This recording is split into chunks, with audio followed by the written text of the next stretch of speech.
Milan, you see the world. Hey, how's it going? It's your host, Shane from the Milanistas 360 podcast, alongside his much beloved fellow co host, Nico, also known as Defensive Dynamo, one of the rare sources of sanity in the hellhole that is X these days. We're going to cover that a bit later. So, coming at you with in a bit of a subdued tone. Obviously, we had the Torino show yesterday. Didn't really, you know, didn't really do much for us in terms of giving us what we want in terms of a result. But before we get into that, which we're going to cover, Nico, how you been, man? What you been up to? Trying to stay sane with all the different news popping up every single second with the coaching circus that it is with you know going into next season. It's interesting, man. It seems to be a lot more coverage on mainstream media about Milan's coach as opposed to Inter potentially having to default on a, what is it, 350 million euro fine. Yes, there's Or talk. sorry, loan. Yeah. I did see Uncle Sharma's video yesterday, and he had brought it up. He didn't speculate. And, props to him. He didn't really get into, he just got into the straight facts of what's happening. He didn't. He stayed aware of what potentially might happen going into after this. Will another investor come in and buy the team? Because obviously, as we know, Oak Tree is not really interested in running Inter at all. Yeah, man, it seems so I did a bit of Googling this morning. So it seems that what is going to happen is that Oak Tree have basically decided that they're not going to, play nice with Inter's demands and extend the loan, obviously. But that will mean that they take control of the club, and their imminent plan then is to actually sell it on. And apparently they have investors lined up, so nice deal there for Oak Tree. You Um, know, you I know, wonder if they're gonna find a way to skate out of this somehow. yeah, it's. You see, the thing is I was thinking until a few days ago that was just going to happen, that that's what was going to happen, and they were going to get away with it. However, it seems that Zhang has come out and basically ripped Oak Tree a new one, and basically said that the way that they do business is awful, and they're not willing to work with us. So I think that's pretty much that put to bed. Um, you know, Welcome to your flavor of the Elliott management situation that we had, guys. Never a dull moment. Speaking of never a dull moment, following on from that, Nico, Did you watch yesterday's game? I did. Well, I watched the first half. I'm not gonna lie. I watched the first half, and then seeing what happened, I just kind of checked out, and then I just watched Narcos Mexico on Netflix, which, to be honest, guys, is a great show and well worth watching over Milan this season. Yeah. What did you think of the game, man? Yes. The minute they scored that second goal, I gave up. I turned it up because I kind of knew what was going to happen. Either we were going to come back, and tie the game, or give up another goal, which they did. Right, they scored a third goal. I get later on in the, I think, second half. I can't remember, but the first two goals again. Just unorganized things that you and we've talked about on the show plenty of times with Husney and John previously. Just looking unorganized, confused, don't know what man to pick up inside the box in front of the keeper, the goal. It's just, and at this point, there's no excuses, right? Either they're not trying or not listening to Pioli, or Pioli's instructions are not getting through, or they don't care anymore. It just looks like an amateur team playing out there defensively. Like I said, I turned it off and I started watching Better Call Saul the last season, which was a lot more entertaining than the game. Yeah. I feel you. At least there seems to be a narrative in these kind of shows, and you can see that there's, a storyline, and the storyline makes sense. Unlike what's happening with our management and Moneyball and all that shite. Anyway, on that bombshell, yeah, I did. I have to give credit though. I know he's a very average player, but that goal by Rodriguez was an absolute banger. Yeah, I didn't see it. Yeah, I was in the second half. I missed it. Yeah, I seen it. It was so I'd only seen it because of the highlights, but honestly, it was really well struck, quite far out, and he just could have broke the net. It was great. It was great. Was it Um, anybody? Did anybody try to close on him not to prevent it? to, Not to really. to be honest, yeah, I'm kind of Nico. It's a really hard situation, man, because when it comes to Milan this season, I'm literally gone past the point of caring. I'll be honest, right? I think we're. Oh, hold on, we got Nathan. Oh, we got Nathan's popping up. Hey, man, you all right? How's it Welcome. going, guys? How's it going, What's man? happening? Did you see the shit show that was the game yesterday? Oh, I witnessed the entire thing. I The witnessed it Oh, entire thing. you were better than us. I turned it off after the second goal. Oh no, I had the extreme pleasure of watching us fail in 120 inches. It's just fantastic. Why did you do that to yourself? I Yeah. don't know. Inflicting self-harm just it's like a weakened passion of mine. So I mean, just kept it going. Cool, man. So, what are your thoughts on the second half? I mean, just as horrible, to be honest. Like our defending is just, man. We said at the beginning of the season, uh, the teams just walk through our midfield. Like it doesn't matter what we do going forward. If you can literally walk a tank through the middle of our field and it will be uncontested. So I mean, it is what it is. That's it, man. That's it. Interesting thing I noticed as well, related to our performance this year versus last year. So I'd mentioned it in the WhatsApp chat, the Milanistas 360 WhatsApp chat. But Napoli are currently 40 points, so that's 40 points behind Inter. 4-0. 40 points behind Inter. When the league finished last season, we were 20 points behind Napoli. It's amazing how the kind of narrative changed. Remember like last season, in the Italian papers, we were getting slated for like having the weakest defensive title, in history. Kudos to Napoli; they seem to love breaking records because I mean that's an achievement in itself. They sure did it. Yeah, Yeah. they, It they seems like doubled it. for whatever reason, Milan and Napoli just inflicted self-harm for no reason. That's it. Literally for no reason. Well, Instead of isn't there building- talks about Gasparini taking over? I think they're trying to pry him away to Napoli next season. There's some discussion about that. It's kind of getting to the point where no one with an inch of sanity will take that job.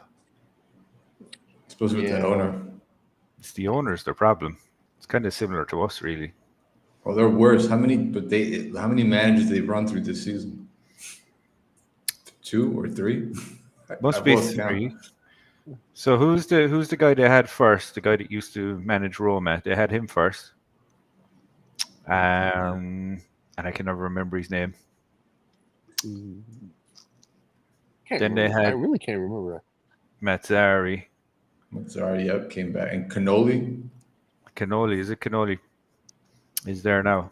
I don't know. I don't know. I've lost track, but Yeah. whatever they're doing hasn't worked out. Obviously, that's a fact. The fact that they're 40 points behind.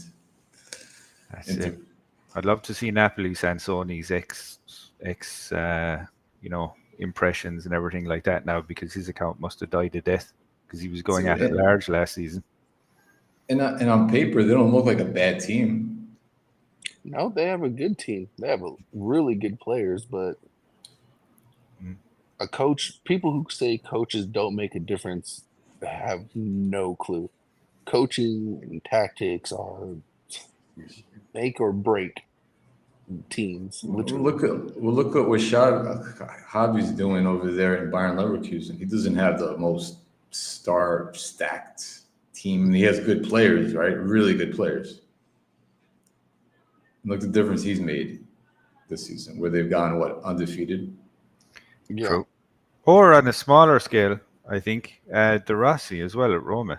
Gorossi too's made, yes, and what drove me crazy the other day, I'm not going to name, it's somebody that we all know from another chat.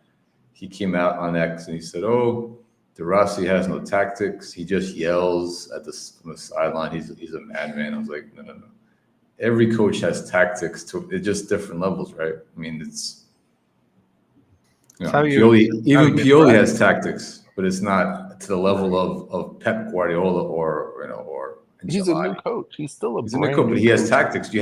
Everybody has tactics. Right. Even I had tactics when I was coaching my U11 team. It just goes back to that thing, man. Is I know they're super overpaid human beings, but they are just human beings at the end of the day, and it's everyone respects a leader. You run into the ground for a good leader because that's what that's what we do. Yeah. But just shows you where I know we'll get onto this a bit later, but the amount of managers we've been linked with now is crazy. And unfortunately, most of the links that I see, I'm kind of going, I genuinely don't see most of these managers as being an increase in quality on Pioli. No. The only one that I liked was Conceição. He had the resume. He's won championship. He's at a high level job. He's good defensively. We've seen that against Arsenal. Is he still linked, or are No. those talks cooled down? What's that? Are those talks cooled down? I don't know, but according to a lot of sources, he's been discarded by management 4 days ago from Milan management as a possible coach. Probably because he wanted a salary. Because he wanted to the win. Audacity. Because he wanted to win titles. He's used to winning at Porto. They have expectations to win every year at Porto. And you see, and that's why guys like him and Conte coming to Milan right now is literally impossible. Because like you guys are saying, they're used to winning. They're not going to accept just selling the best players and bringing in mediocre players. No, they're That's going to not talk. what they sign up for. They're going to talk back to management. They're going to end up fighting with them. Excuse me. I think, and a key statement was I think released. I found the article on Sempre Milan. I wish I could find it now to reference it. But essentially, as well as someone with reasonable experience, management were looking for someone that had a character that would basically, be easy to work with. And you know what that translates to? Being a fucking yes man, essentially, right? And accepting anything that comes his way.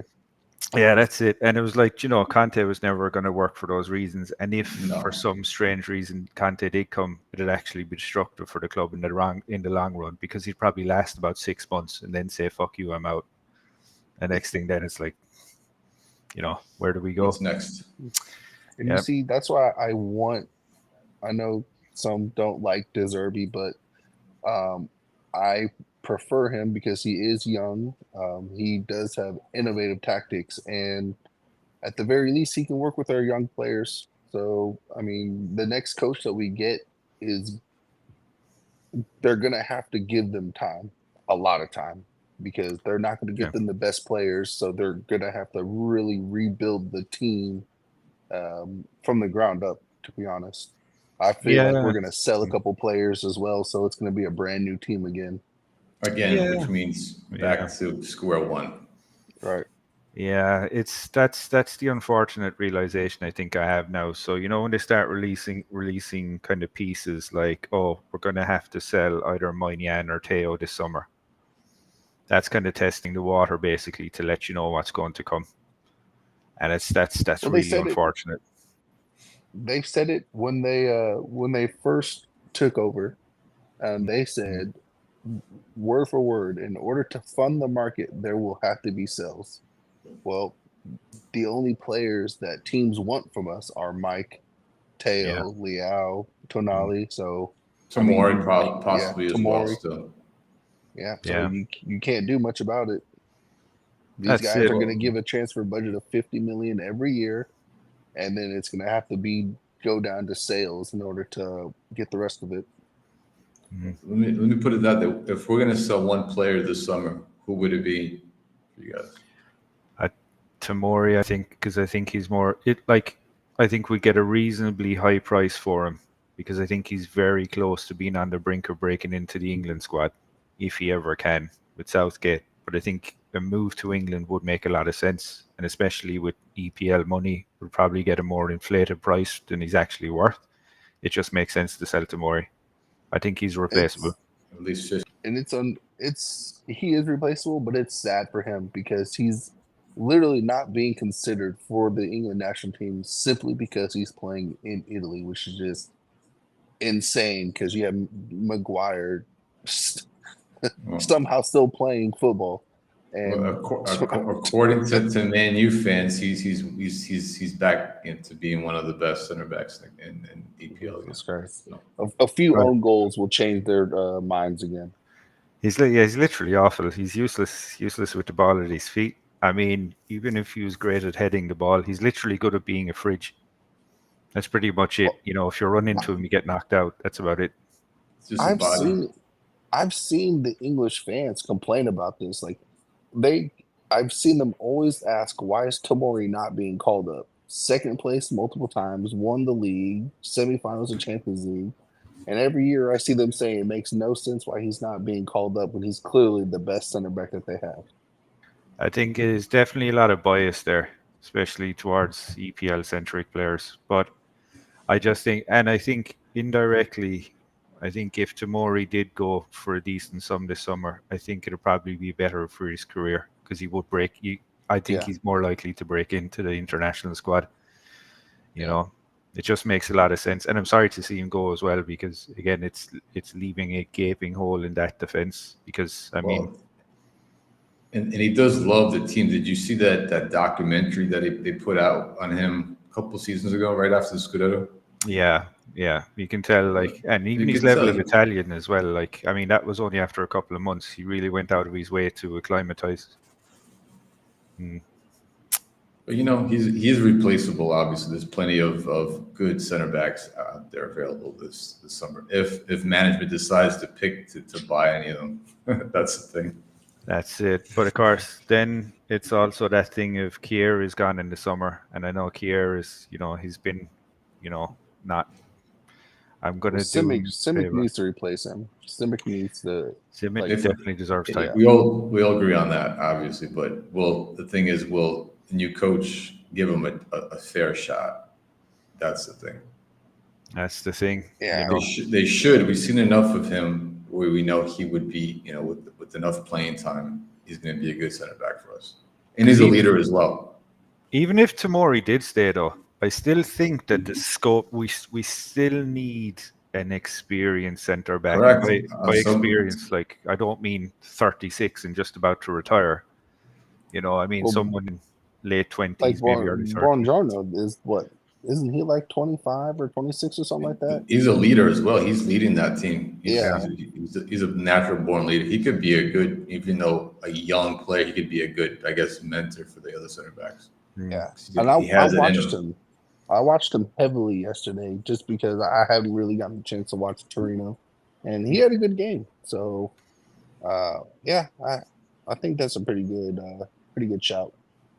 Yeah, I think earlier reports though is that it's us and Inter are vying for his signature. If that's the case, yeah, and that's. But didn't he say he prefers us though? The thing is yourself, because Inter can magically afford to pay him what we can't. This is the thing, right? So it's kind of I'd love it if he does, and there's definitely more room for him to grow in our project as opposed to Inter's because. There's no guarantee. Cherby leaves. That's it. They are. A lot of Inter fans want Cherby. They don't see him as a starting center back next season. Yeah. A lot of Inter fans say that. if he leaves and he just slots right into that back three. Fuck. Imagine though, we're getting smashed everywhere we're into, like on the pitch, in the trophy room. It's getting stacked. If you're a player, and you have two projects in front of you. Yep. Let's put biases aside for a minute. Inter has a good project in place. They do. They have one of the top managers in Europe. Yep. And they present you with, this is what we have. And Milan, we still don't have a coach. That's it. or I don't know, let's throw Lopetego. This is our coach for next season, for example. That's the And thing. they're Like, becoming more Italian as well too. Like if you're a good Italian, it's like, Milan clearly doesn't want any. Yeah. I mean, what I'm hopeful for though is this transfer window. I'm not saying I agree with it or I don't, but I could understand why they weren't going the Italian route for the last transfer window and the windows before, specifically because of the golden, what is it? It's the growth decree. Growth decree. So I could understand why from that perspective, right? I'm not saying I agree with it or I don't, because there's pretty much good and bad points for both. But I could understand why they went that route, but they can't rely on that anymore. So surely it makes sense to kind of stock up on good young Italian talent while you have it, and if things go well, it could be a solid player for us for the next decade.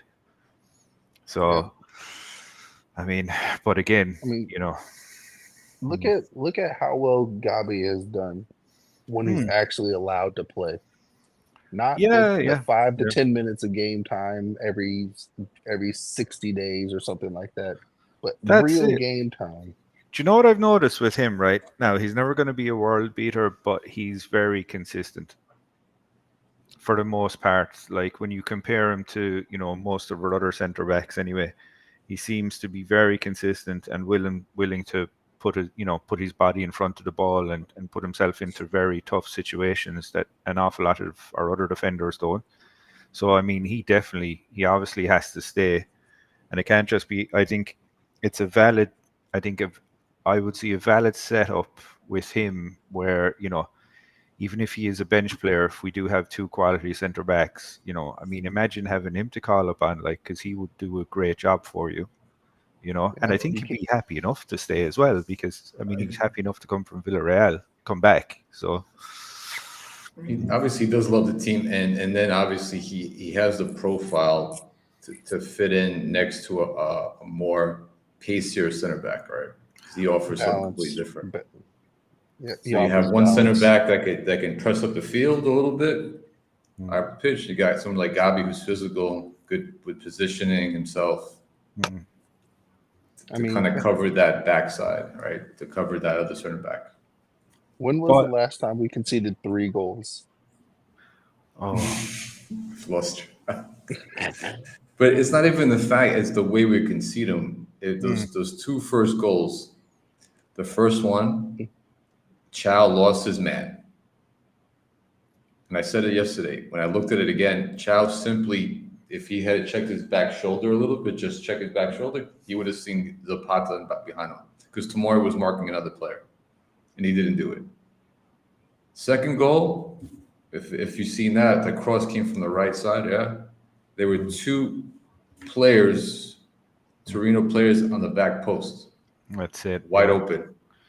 To be fair, Kalulu did look a bit, I think Kalulu was also in there, I think, for that. Kalulu was playing on the right side, Yeah, but he'd kind of came in, but he was just completely, he'd left the 2 players on their own. But where are your midfielders too?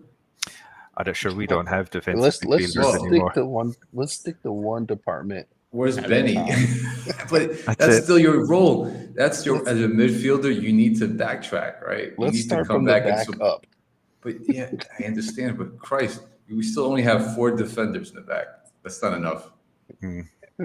Well, 3 when Calabria plays. Yeah. Sorry. It's just the quality of goals, right? That's what I'm getting. You give up 3 really tough goals. All right, props to the other team. But you get enough wide open goals that even Shane could have scored yesterday. You're assuming a lot there, but thanks for the vote of You would have. confidence. I can't imagine missing that, Shane. You would. At least you would have put it on goal, near, at the keeper's feet or something. That's it. Sign me up, lads. I'm ready to go. Yeah, I Um, think Milan has got to go away from just looking abroad for players. Like I know whoever our scout is right now.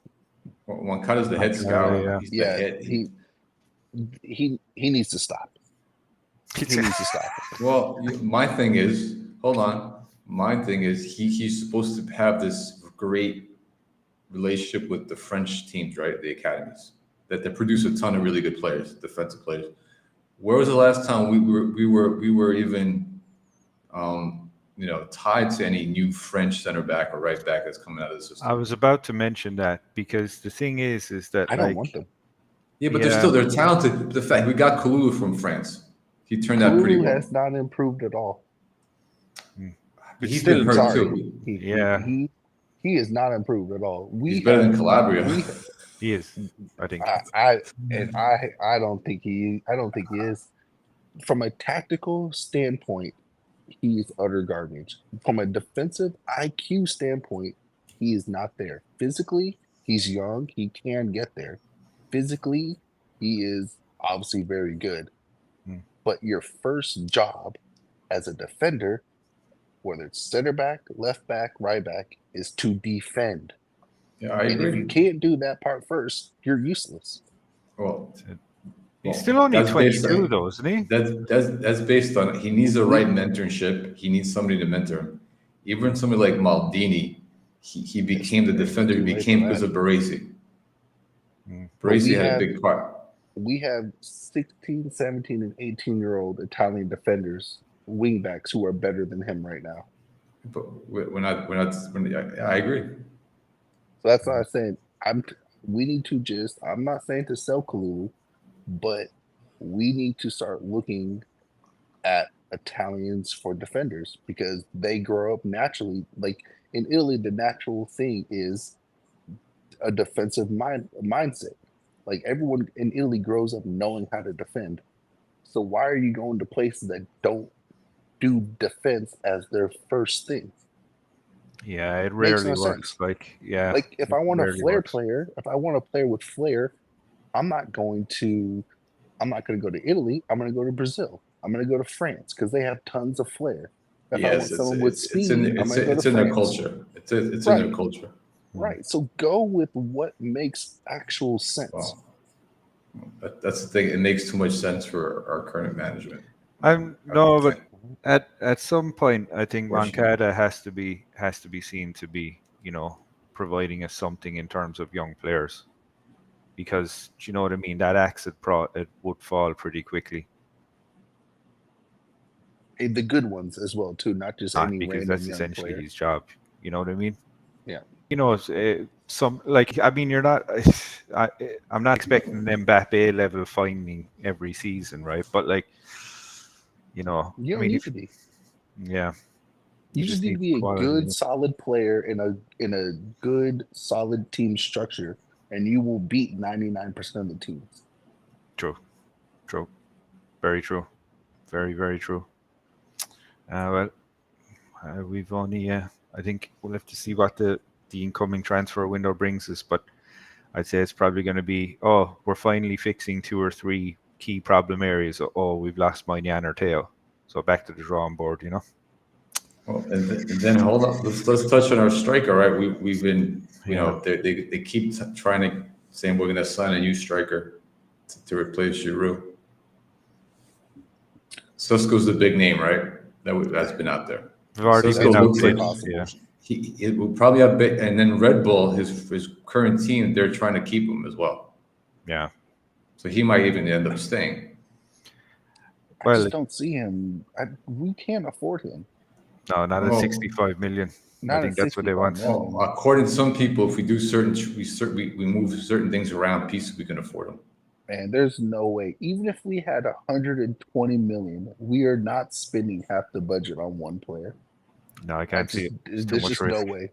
Yeah, there's no. We're getting another mid-level striker. Yeah, coming. That's it. And I know That's Giroud's the been reality. off it a bit, but like for most of his tenure, Giroud has gotten us out of a lot of tough situations, and you're seriously replacing like a lot of goals with this player, whoever it's going to be, like, and Well, we have Colombo, but we've stunted his growth into the dirt, essentially. he's at But Monza now, isn't he? He's at Monza because I'm sure he was the player that was going to be. If he's not at Monza, I know Galliani had said that he wants to buy him this transfer window. mm, So, yeah, another young Italian player gone. Let's take. Uh, Well, yeah, exactly. And we had Maldini as well. He's not even a striker, but he's not coming back. He's not. No, I don't think so. I said the writing's on how, the wall there. how much do you think Skamaka will cost? How is he doing these days? Even that's like, He's been on fire. is he? He's been a goal machine. Mm, Here, let me see if I can. Yeah, but the thing is, right? The one issue that we've had with trying to sign other Serie A players, they're always overpriced for us. Correct? this is the thing. Yeah, we don't We, get we don't any know sweet how deals. No, because we don't know how to negotiate. We don't have that pull, no, we don't. which teams like Inter has with Morata. Morata knows how to Okay. swing Can things you guys still around. hear me? Yeah, can hear you. Okay. So as of right now, in the Coppa Italia, he has 1 goal. In the Yep. Europa League, he has 6 goals. And in Nice. Serie A, he has 11 goals and 6 assists. And what age is he? Shoot. How old is Skamaka? He's like 23. he's got to be in He's his 25. mid 25. 25. Perfect age. Yeah, That's a good age. big. We missed out big. Because the thing is you know yourself, like it. If we go the route of like we're not going to get someone who's super established, so that brings the possibility of depending on what's his name, Jovic, like quite a Yeah. lot, and I don't think he's there either. I don't think. What did he do yesterday? Nothing. He Yeah. was completely a ghost. I mean, we're again. selling CDK, so I mean that could lower the price down a bit. Do you know what I was thinking? I'm not saying that like that a game was specifically lost, but didn't Sassuolo beat Inter twice this season? Yeah, that was the kryptonite. So I think like right. So if Inter can beat everyone else and lose to the same team, keep in mind that they basically purchased a player from that team for 40 million, I think. for 40 million when we were quoted 50. I'm not saying that that's a conspiracy theory, but I mean it's a hell of a coincidence, isn't it? I don't think Inter paid outright for him, but I think the problem is we don't want to pay that exact evaluation, even if it means doing it in installments. Yeah. So, and the thing with Inter and Juventus, like remember the whole situation with Chiesa, we were like inches from buying him. We just don't want to pay the price. Is that we don't agree on the evaluation. And I think people were kind of getting that confused because if we could just pay 20 million one year, 20 million the next year, that's not that big of a deal. But 40 million up front is a big deal. Gotcha. And I think I think for us, for Milan, it's just that we just don't agree with that exact valuation. Yeah, so we're losing out on the best players. It seems to be like a consistent problem though as well, because it's not even the valuation of the player, even when it comes to the free right free transfers. It's like we don't agree on the wages, yeah, either, right? And again, I know why, because we're taking this route of not winning anything and Forza balance sheets and all that shit. But like at a specific point, I mean, Inter loading up with Taremi now, this summer. That's already when you probably decide to be a big team. Yeah, the thing is Moneyball and us being a big team, it's two complete opposites. You know what I mean? You can't have one with the other, really. And it's a shame. But speaking of that, and Oh, by the way, Shane, so looking at transfer market, so according to transfer market, Colombo, his loan is ending June 30th this year in Monza. nice. So And he's coming back to us after that. I'm fairly sure, though, I read that Galliani wanted to buy him. No, I think it was either him or it was Maldini. It was one of those two names were mentioned. Maldini, I think Maldini's definitely staying at Monza for sure. Okay. I know When they that. come back, I suppose. Yeah. No, especially what they come on. I don't want to get into that, but well, if you want. Yeah. But anyway, speaking of this, guys, right? Well, Not that you should ever hate anyone, least fans of the team that you support. faces only a I- mother can like. I'll You say know. it. I hate them. Yeah. I hate them. Can I say something as well? Being that this what they've done in the past and they're currently, but also, and I know this is not. There's no proof. There's nothing out in the media, but we all know Maldini's interview came out last week. Yep. All right. So when the link was shared in their chat by Chris, I went to go look at it, and it was not available on YouTube. Yep.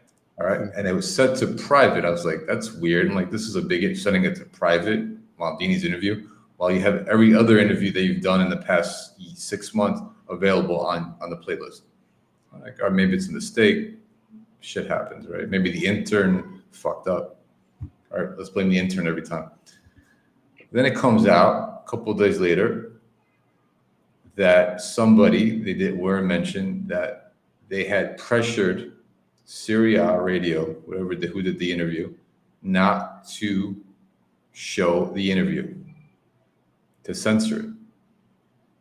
One. Then now we're seeing that according to a couple sites, Maldini's Someone pressured him to take the pressured, interview off. which is what are we trying to censor videos for what? Based on what are you afraid he's gonna say? This is not North Korea. We don't live in some communist country. And then two, according to some reports, Maldini is hiring a lawyer now to go after these people. So let's be logical, because I know I brought it out a couple of times, and people say, "No, it can't be. How could you?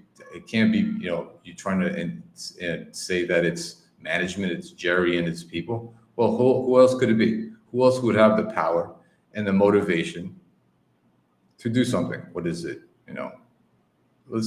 How many people would actually want his interview to be censored?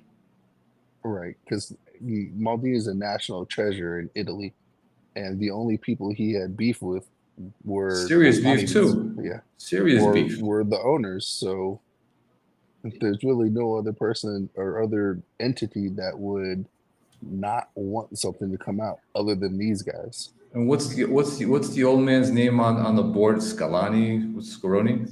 Yeah. Yeah, they remember they had asked him about Maldini a while back, and like look on his face about Maldini, he looked irritated at just to mention Maldini.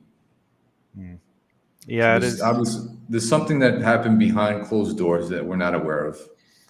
Well, It was a serious fallout. They now realize we that have he's this. bigger than they are. That's all it is. Yeah. Just ego. Yeah, it's going back to this thing as well about doing things very distastefully, and then for some reason a lot of fans still back them.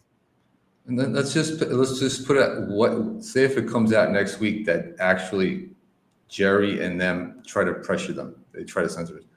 What's the fallout going to be then? How can you back up? How can a reasonable fan sit there with a straight face and still support the management after that? That's the way it went down. That's Well, the it's thing. simple. They'll spend another 120 million, and then people will say we're cooking again, and they'll all be swept under the rug. Dude, you can. Nothing's gonna. The only win is you win the next 5 championship leagues. If you win the next 2 Scudettos and a Champions League, then maybe I might forgive you, but never forget. But the thing is, we're not even building for success. We're definitely not. We're building for. But we got the new stadium. Hold on, Jerry promised during his latest interview, right, on one of those either one of the Qatari things he did, or he actually interviewed with A-Rod. A-Rod, former Yankee player. He has a podcast as well, and he had Jerry on recently. And Jerry on that show said, yes, I promise I'm building the new stadium. Meanwhile, he's made zero headway. And I put this in one of the group chats. I can't remember, but the most that they've done is purchase land that was already available to be purchased by anyone with a lot of money. That's not actually making progress. I can go out today and buy a plot of land and promise to build a house, but that doesn't mean I can actually do it just because I bought the land. Like, Yeah. there's pushback coming from all angles, so made zero headway. Especially, and Lab Gorilla covered this ages ago, especially when it comes to Italian bureaucracy, right? It's like let's say imagine like even in the States, right? It's not going to be as tight when it comes to the bureaucracy. Once you have the money, It's a lot easier in the United to do States. it. It's But a piece of cake. there's still a million reasons why you can be stopped, right? And still like impose that onto somewhere like Italy, which is, well known for having less lean, bureaucratic kind of workflows, right? So, I mean, like all we can really go on is the past, right, and the facts and what Cardinale said. So we know that Cardinale didn't know how many Champions Leagues that we had when he bought us. So if he didn't know that, he didn't know what he was buying, and he probably didn't do enough research into the place, into the country that he was actually buying the entity. Which doesn't make sense. You're an experienced investor that's been in this game for over 20 years. That's your first thing is conducting research on what the hell you're doing with investing on. And getting a full portfolio, which anybody can get online, and saying, oh, this is what I'm getting. All right, cool. This is Milan. And we're not too loose. And we can only go by the facts of what's happened, right? So this is the same, like, so what did we spend? 130 million, right? And the fans still, the Curva Sud didn't show up because of, the way that the team were playing. So if that doesn't tell you that you're, okay, maybe you need to rethink things and maybe you don't know what you're doing, I don't know what else does really. You know what I mean? I think it's arrogance. I think it's arrogance from him as well, because on that board, when him and a bunch of other American owners that own other European clubs were talking, we're saying, well, the way things were done before from Europe, the traditional European owners, it's archaic, and we have this better business model. And well, just because that's the one thing. Myself and Nathan were both U.S. citizens. And we do, from my experience, a lot of times Americans have this arrogance about them, thinking, oh, our way is the best. We know how to do things better than everybody else in the world. All right, but they don't understand the culture as well. Like, for example, in Italy, with Jerry, he doesn't understand culturally how things are done in that country. And you're seeing it with the stadium. And the other thing that bugged me is the fact, on the same interview, he had promised his big plan. He said, once we build a stadium for Milan, this new state-of-the-art stadium to host concerts and yada, yada, we want to build a stadium for every other team in Serie A. That's what he said. It doesn't work like that. I'm sorry. Are you out of your mind? He did say that. And I said, hold on. He actually thinks that once he builds this stadium, he's going to have, the know-how, sure. But you think it's going to be easy to build brand new stadiums for every single team in Syria? And who tells you they want your help? Just because you have this, maybe they don't, But if it's so difficult with Milan, how is it going to be in other parts of Italy? Yeah, I think there's a lack of understanding there. I won't go into the reasons why, but I think It took him 2.5 years just to buy land. Just to buy land alone took 2.5 years at Milan. And now you want to do that everywhere else? And also he needs to understand, like, these teams were all like made in like the well, maybe except for like a couple are made in like the 1800s. These are all stadiums that have a lot of history. They mean something, and not every place, just like the city of Milan, we don't want to get rid of San Siro for historical reasons.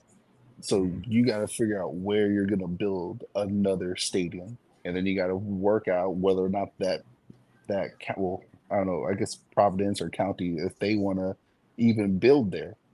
Like these guys have no clue. Like they're completely desensitized to the actual way things are done in Italy, You and it's just know, insane to me. I think the most alarming part of Cardinale's interview that he did for me was where he said, "Oh, we think soccer is in a giant bubble, and the bubble is going to burst soon, and we want to be financially set." And that sounds very like a guy calling the top of the market, right? And the thing is even if football has been and I mean, a lot of people wouldn't disagree, especially when you see the way that they're acting in the EPL. But the thing is that if it's in a bubble and you assume it's going to crash, um, preparing for that is one thing, but I don't. It's kind of how viable is that, right? Because you're kind of talking about something, especially when it comes to player salaries, right? So that salary cap was removed when the late 60s, the 70s, the early 70s, and it's been getting progressively worse ever since, right? But you know, what is this, like a 50-year bubble? You know what I mean? And you're calling the top of it and you're kind of magically saying it's going to collapse. Okay, but what happens if it doesn't? And then meanwhile, Milan are being financially prudent and you're managing salary Hmm. caps, and everyone else is just getting further and further away in that bubble and winning things. But it's okay because we're being financially resilient, waiting for the bubble to collapse. This makes no fucking sense. It makes no sense. It makes no sense. It's said truly like someone who's, and Cardinale, to be fair to him, he has said that he has no emotions going into this towards Milan, right? He's treating it as an investment thing, which, to be fair, I respect the guy for saying that, right? Because a lot of owners wouldn't. They would basically say, "Oh no, I love the club, whatever, etc." X, Y, Z. He's said that, right? But you like at a certain point, though, and I think the fans are kind of slowly starting to see it now, and finally the Curva would have, um, you know, having a guy that doesn't really have the best interest of the club at heart and just wants to use it to make money isn't really the way to go. It's got to be Especially a now. balance. It needs to Yeah, be a balance. Because if you're too devoted to the club, if you're too much of a fan, you're going to make mistakes as well, right? yeah. And I think he learned that approach from his mentors, as like from Jerry Jones, and like I think even Steinbrenner, the former Yankee owner, told him, he's like, listen, don't do what I did, because Steinbrenner was totally in love with the Yankees. He loved that team when he owned them, and obviously it showed because they had won so many trophies, so many World Series in the late '90s and 2000s. Right, they were the best team in Major League Baseball for a long time. And that, according to him, he said that's what he was told. Is like, don't get emotionally involved with the team that you're on. And Which that's the approach. that's fine, but I think it's that You crucial can still piece, make though. appearances though. Like He every doesn't now and want. then you can, talk to the players, greet them. Well, he doesn't want to do that. He was told. He's like, I don't want to take that He wants approach. to That's what stay he out of said. Right. the yeah. He wants to stay out completely. But That's what he and, said and if publicly. if you're gonna do that, that's fine. But then that's when you have guys like Maldini who can supplement your lack of appearance and be there. He's that middle person. They have Zlatan there, who's apparently supposed to be doing that, and I don't he know what he's obviously doing. is not doing that. No, the thing Like is we yeah, would see Maldini in the training videos, like the little training clips that they show on YouTube or on the All the Milan time, you app. don't see We'd see Ibra. Maldini there all the time. You never see Ibra there, which is and strange, being that he just retired from that club not too long ago. Yeah, It's not that long. I mean, he was out of the club for such a long time. yeah. But then you have Ibra, who's actually still has former players on that team. right. Mm. So teammates still playing. You don't, and you can't make an appearance and just to. So because Ebert that's what. doesn't. I think Because what it is Ebert works for Redbird. He doesn't work for Milan. That's he's a it. Redbird employee, correct? Yeah. But still, does that absolve you, or is that some legal thing matter that you can't show up to? I can't Well, imagine. Zlatan's a business person too. We got to remember that as well. Zlatan is a very business savvy person. So what's going on with Redbird really falls in line with what Zlatan would actually do. Like He's this fallen in doesn't seem out line. of the norm. Yeah, He's it's fallen not like out of the norm. he's taken that I guess that proxy role with Jerry very seriously. Yeah, but you see, and this kind of feeds into why I wanted to raise this thing about, you know, obviously parts of the fan base kind of tearing at each other over their opinions, right? So I think when it comes to it, when you look at it, right, you can't really. We're all here for because we want to see the team do well. Now, if the team does well or not, that's dependent on specific, people, you know, and we have literally no input on it.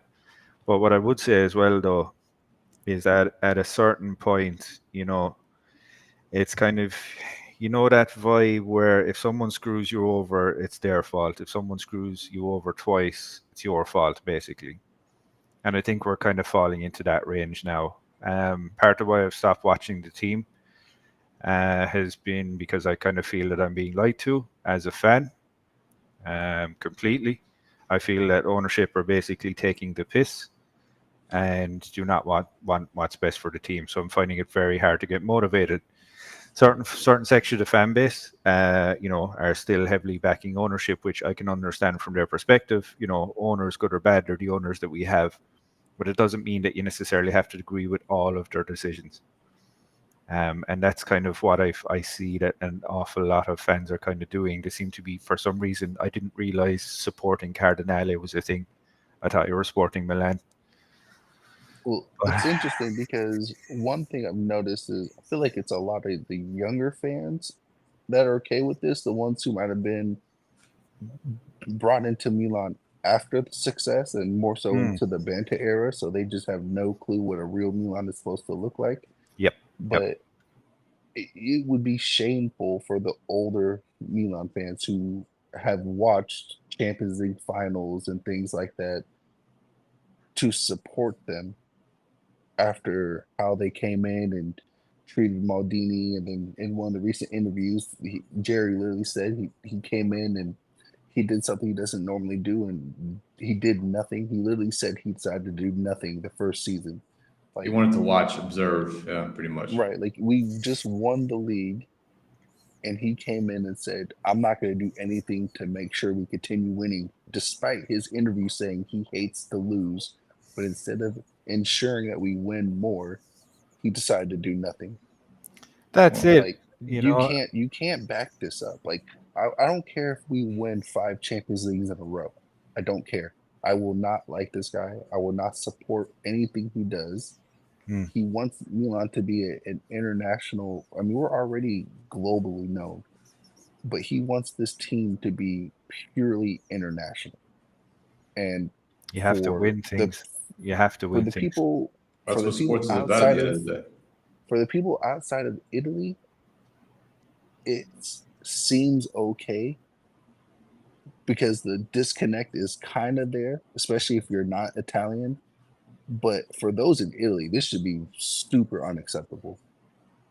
Super unacceptable. I cannot understand how they have not rioted yet. Yeah. I mean, and you know what the other thing is, well, though? So when it really comes down to it, and this is the key piece, right?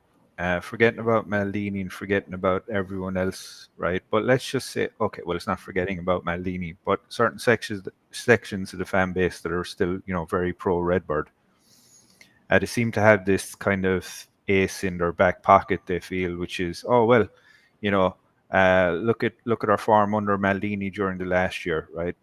But they conveniently gloss over the fact that we made it to the Champions League semi-final that year. And was only given a small transfer budget as well, too. Yeah. So I think if you're not backing someone to improve the squad with money, and that person, with, let's be honest, even now it's still a very thin squad. Even then it was thinner, right? And if that person is getting you to the Champions League semi-final with that thin squad, I would expect that there will be a decrease in form in the league, right? So it's kind of, And that team had more fight too. That team had more fight. When we were under Elliott, it was small improvements in the budget every single year, and he came out and said, I think it was the year that we got second, but I think he said, we had originally planned a budget for Europa League, but then we got second, so he increased the budget to I can't remember what it was, but each year he kept increasing the budget, and then the year we won the Scudetto, our budget was like 80 million, and then we won. And then the next year when Cardinale took over, our budget went down to 50, and technically we were in a Europa League spot. That's a Europa League budget. So all this stuff falls in line. Like, as long as you keep things improving, we will improve. Right now, Cardinale is living off of Maldini's coattails. This is Maldini's project still. If Cardinale came in earlier, Maldini wouldn't be here. We would still be in Banta era, 100%.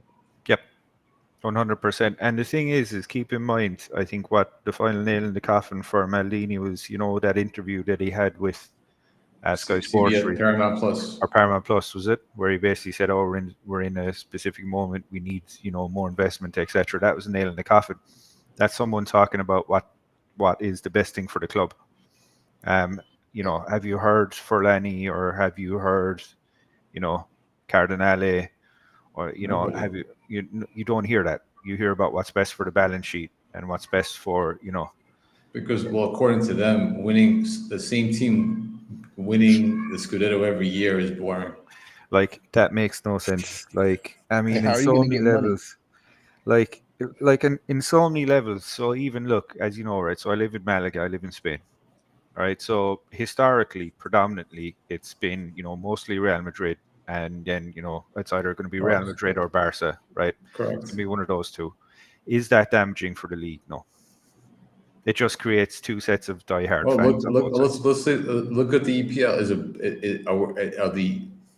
Is it hurting the EPL that Man City's winning it every year? Well, no, but apparently, because it's still the best league in the world in the history of the fucking universe. Just look at their spot. Forget the quality of the league, right? We all know the quality is what it is. But sponsorship-wise, how popular it is in every country. That's it. United States particularly. How many EPL fans there are? More than I live in Phoenix, right? There's a lot of Italians as well. You couldn't find any place that showed Serie A. But how many people were Chelsea fans and not even Liverpool fans? So many people. They had bars everywhere. Really Arsenal fans, Man U fans, you name it. And then there was the Spanish fan. Then you had people after that EPL were fans, was Barcelona fans and Real Madrid fans. And let's be honest, if anything, it would increase Cardinale's bottom line, right? Because he'd be able to come out with some fancy new jersey every year that basically celebrates, the last fucking title win. Like they're doing now. It's so crazy. Like, if you want to submit yourself as the man, you need to win every single time. Like, that should be your goal. At least strive to, right? At least want to. Because listen, how can you sell that? How can you sit there publicly and say that, knowing what do the players want? Don't you think they want to win? That's it. Because he had said, well, the fans get the fans a new stadium. They're going to be happy, something like that. I can't remember. I'm misquoting him. No, listen, Jerry, fans want to win. Yeah. And the players, more importantly, on your squad, are there to win games. They're competitive by nature. They're competitive beasts. So you're going to sit there and tell your players, no, don't worry about trying to win this Scudetto every year. It doesn't matter. Look, we got you this fancy new stadium, though, that we're going to play in 6 years. Fancy grass. We don't have the stadium yet. You see, there's so many things wrong. Like, at a certain point, there's so many things wrong with what's being said by him, what's being said by Furlani. You know, like there's so many things wrong. None of what they've said outside of we want to win and we want to be competitive, which are very hollow, right? So the thing is the way you learn. So it's like sometimes you understand more. It's like a person can say something to you, right? But it's how do they behave to you? How do they behave to you? Because that's the real language. What they say to you isn't true, right? Or it may not be true. How that person behaves to you is always true. And if how the board is behaving, and that, and in terms of let's be honest here, right? An awful lot of the players that we got in last season, I mean, like outside of Pulisic, right, who's been amazing, kudos to him.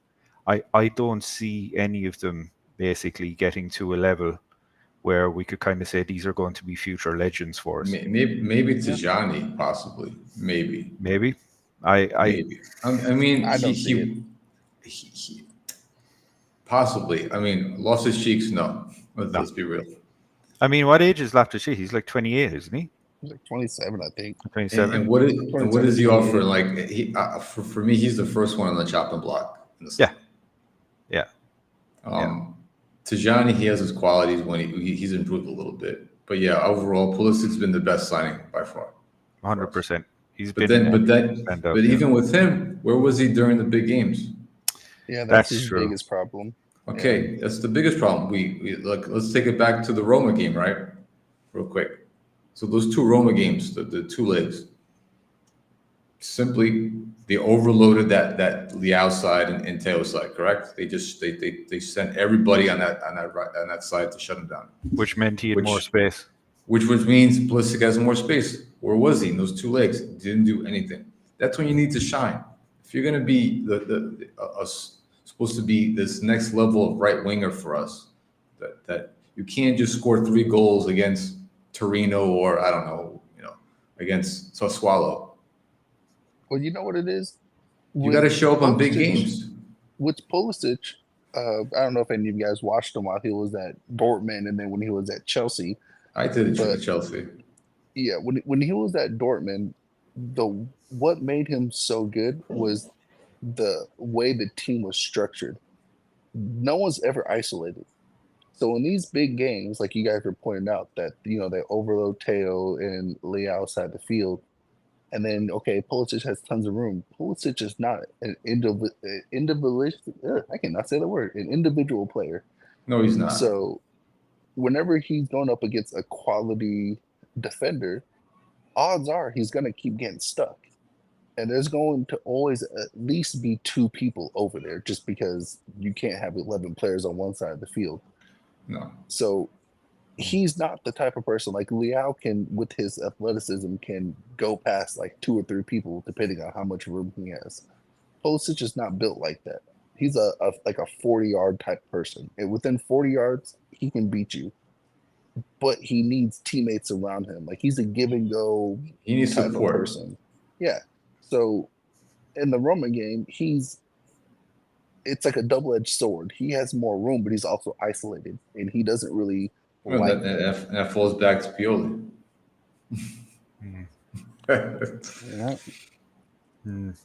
Yep. Wasn't fixed in a day, but it won't be fixed in the next 5 years either. Until the stadium is built in We're in for a long run, fellas. That's for sure. Anyway, all right, getting on to it. So, do we want the thumbnail now, Nico? Let's do it. Let's do it. All right. So, do you want the thumbnail. Intro? Or the thumbnail? Here we go. Let's do the intro. Let's do the intro. Get everybody. Let's do it. Get hyped, guys. Enjoy. Get hyped up for.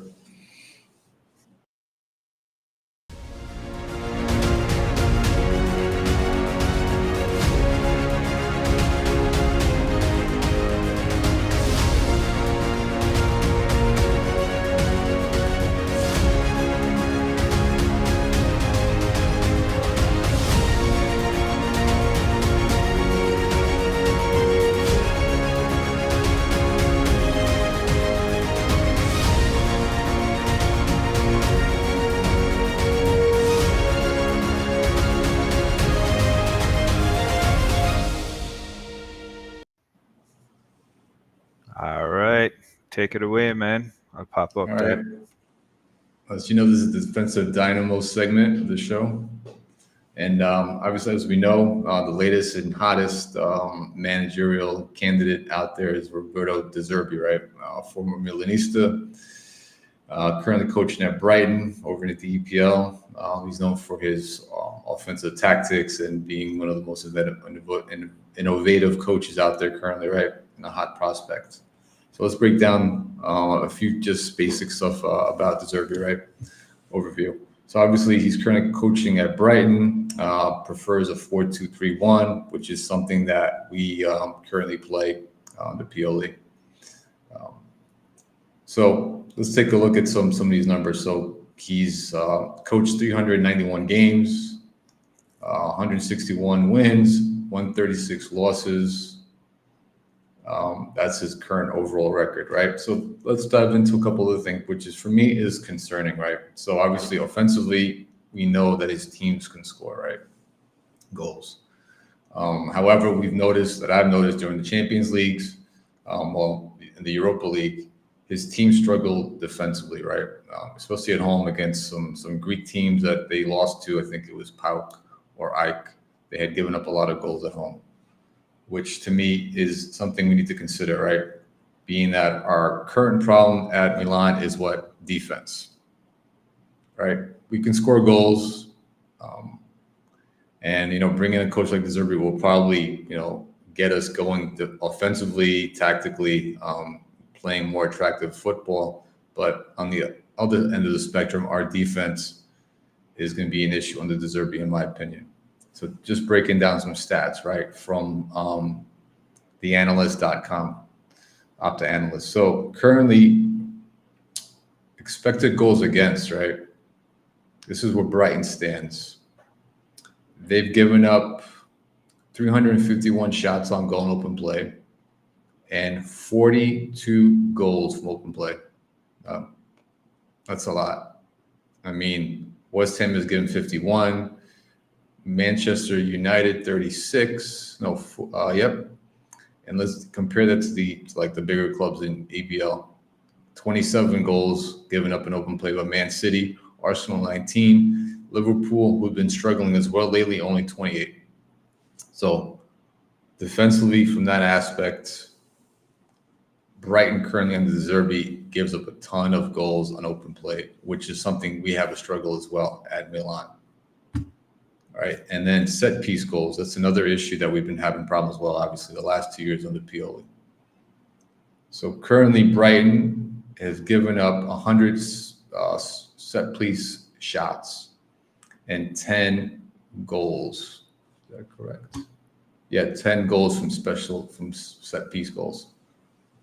So with that being said, for me, even though De Zerbi is a high quality coach, especially on the offensive side, he plays very attractive football with a very positional football and that choreographed style of football, from set piece, from bringing the ball up defensively. If he does come on as a coach, a lot of things need to change, obviously, in terms of the way he sets up his team tactically, because we will definitely have the same problems under him as well that we have Pioli on the defensive side. And obviously, as you know, my opinion, and a lot of people's opinions, defense wins championships. We can score 5 goals a game, but we're giving up 6 goals. It doesn't make a difference in the end of the day. So I got a few other things as well, but I like to get your ideas on this. So obviously, like we see here, defensively, Brighton is not well put together. I mean, makes sense, because at least then we're being consistent. Well, Do you know what I mean? The only difference we're going to get from De Zerbi, we're going to get more attractive football, for sure, without a doubt.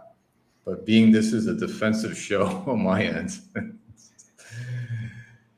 looking at these numbers, this is why I wanted Constant out. That was my prime candidate. So the thing is I know probably a lot of people will disagree with this statement, right? And I can understand why. But the thing is that I would prefer us to play functional football if it meant that we're more guaranteed to get to 3 points. While it is very nice, right, to do it with flowing, attractive football, right? If it was a coin toss and I had to pick one or the other, right, I would say, well, let's go for functional football, a la Allegri at Juve, which is awful to watch. However, right. But sometimes you got to win ugly as well. Sometimes there's You do. certain times, certain opponents you need to be able to win 1-0. That's it. And that's the thing that it's as ugly as it looks. Playing that kind of football for 90 minutes, to be that strictly compact, to be that well organized in the back and not give up any goals is fucking great. That tells you your team is well put together.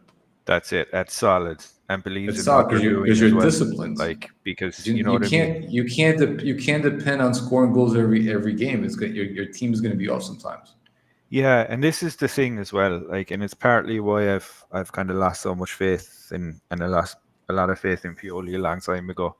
I think we're just trying to be built like this. I've said it a couple of times, but I want to reiterate it. We're literally a bargain bin EPL team who can't do anything on the defensive side of the game, and we're just going gung ho. But the thing is that works fine for an awful lot of teams in the EPL, right? Because the EPL is a very strong league in terms of physicality, but in terms of the quality as well, right? So the chances are is they can go into Europe and recreate that, and it may, for the most part, it'll work really well. But the thing is it's no point in us, winning 5-3 in a game in Italy, right? And then as soon as we go up against someone serious in the UEFA, right, we get destroyed, right? And case in point as well. Like, I mean, like, let's be honest, right? We lost out on our only serious hope for a trophy this year, which was, the UEFA or the Europa League. We were never going to win that. No, but that was literally towards the end of the chance. season. That was our Correct, chance, right? Our only Towards the end of chance, the yeah. season. It was our only chance, right? And we lost out that to a manager that was green, right? That really didn't do too much tactically, right? Against Very us. basic. Very basic, right? And who still fucking destroyed us, basically, and who fully deserved the 2 legs. And kudos to Roma. But Jesus Christ, like, I mean, looking at that and looking at the statistics, I'm not confident that the Derby is our guy. No, but I agree. I have some pushback on that. Go ahead. I'm listening. So we're talking about the defensive side of De Zerbi's. Correct. Yeah, because that's something we need to work on. Right. Can we pull up a table of the EPL? Oh, I know where you're going with this. I got it right here. Hold on. I know where you're going with this. Yes. All right. Yeah, that's right. Because we gotta bring in some context right now. There is context, but that's context too as well. No, you're 100% correct. But okay, so I have the standings in here right now. So okay, what are we looking at? What would you like? Are you guys able to share it on the screen? I can. I can't. You could share, but I have it on another monitor. Give me a quick second. You want to build a full picture, and that's why I have the stat up too. Listen, you know me, Nathan. I don't just. Oh yes. I don't do anything to. I like to build a whole picture, a complete picture when I'm doing my analysis, right? Where I've shown video stuff. I don't just throw stats out there just for my agenda, right? Oh no, I know. You make it as. When I was looking at these numbers yesterday, I was like, "What the hell?" I didn't realize they were so bad. I was like, "Fuck!" Like, I know De Zerbi is a sexy name, and but you got to. He lost at home to a Greek squad. Okay. Anyways, let's look at this. Okay. Let's look at the goals. And I got goals against. Let's look at the goals against. They're the one place. Brighton is number 10. Yes. Number 11. So, yeah. Well, yeah. 11. So they're at let's look 50, 55, and 60. Right. So let's take a look at this. Except for the top 3 teams. Yeah, that's a little different. Look at the goals against. Oh, I know. It's the norm. Right. So it's right the norm. now, Look at West Ham, 71. Right. So De Zerbi's goals allowed are in line with the league he's playing for. Okay, I get what you say. So I agree with that. if so, we need to put this into the same context of Serie A as well. If he is in Serie A, we have to go in line with the goals that are normally allowed. Sure, in the and league. also the players that he's going to get as well, right? Right, and Yeah, exactly. I agree. He's and now let's also look at this as well too. Brighton compared to, because at the Crystal Palace, I think they're destroying someone right now.